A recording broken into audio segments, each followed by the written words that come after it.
Tech news বাংলার আরেকটি fresh এপিসোডে আপনাকে স্বাগতম। চলুন দেখে নেই আজকের 3টি hot take update.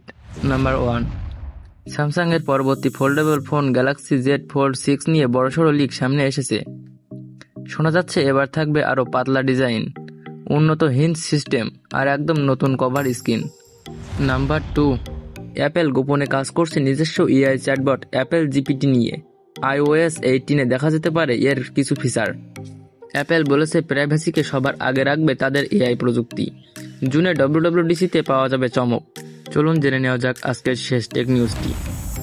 Bangladeshi AI startup নিউরোবট পেয়েছে আন্তর্জাতিক ফান্ডিং প্রায় $1 মিলিয়ন। তারা কাজ করছে বাংলা ভাষায় ভয়েস অ্যাসিস্ট্যান্ট ডেভেলপমেন্টে। এটা দেশের জন্য এক দারুণ অর্জন। এই ছিল আজকের টেক দুনিয়ার টপ 3টি আপডেট। ভিডিও ভালো লাগলে লাইক দিন, সাবস্ক্রাইব করুন আর কমেন্টে জানান কোন টেক নিউজটি আপনার সবচেয়ে ইন্টারেস্টিং লেগেছে।